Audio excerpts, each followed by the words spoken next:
Très chers Congolais, écoutez ceci et ça va vous énerver. Du matériel militaire acheté par la RDC n'est pas arrivé à destination. Le transporteur a refusé de se diriger vers la République démocratique du Congo en raison de l'embargo qui ne dit pas son nom imposé à notre pays par le comité des sanctions des Nations Unies. C'est le vice-premier ministre en charge des Affaires étrangères qui l'a annoncé hier au cours du briefing avec son collègue de la communication. Christophe Lutundula a indiqué que le Congo-Kinshasa exige la levée de cette décision du comité des sanctions de l'ONU. On a refait la liste des armes à déclarer par ceux qui nous vendent les armes. Il y a des banques, des transporteurs et même ceux qui fabriquent des armes qui ne veulent pas traiter avec nous parce qu'on dit oui, il y a les Nations Unies, vous êtes sur la liste noire.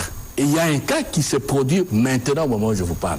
Je ne vais pas donner de détails. Au moment où je vous parle, nous sommes dans cette situation-là où ce qui a été acheté ailleurs, le matériel militaire, venait vers ici, mais en cours de route, le transporteur a dit non, ça ne peut pas arriver à RDC. Alors c'est pour ça que nous disons au comité de sanctions qui est ici, non seulement que c'est une hypothèque réelle, ne fût-ce que psychologique, mais aussi c'est une injustice flagrante qui constitue pour nous, Congolais, un soutien à ceux qui nous combattent. Ça signifie quoi? Au niveau le plus élevé des Nations Unies, le secrétaire général, on dit que l'M23, pour ne pas le citer, a des armes sophistiquées. Il est vraiment une armée conventionnelle, classique. Et quand on dit, mais ces armes viennent d'où?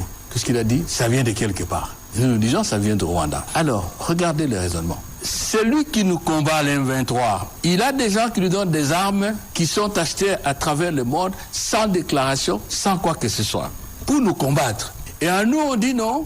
Si on doit vous vendre ça, on doit déclarer. Est-ce qu'il y a de la cohérence? Deux, nous sommes avec la MONUSCO ici, avec les Nations Unies ici. Est-ce que ces gens de la MONUSCO ont déjà présenté des armes qu'on a achetées, qu'on a remis à tel ou tel groupe armé? Ce que nous attendons, c'est que cette histoire d'embargo qui ne dit pas son nom, qu'on appelle déclaration, même faite par ceux qui nous vendent, nous n'en voulons plus. Ceci doit servir comme réponse à toutes les personnes qui se posent la question pourquoi notre armée n'est pas équipée. Voilà la réponse. Le complot est profond.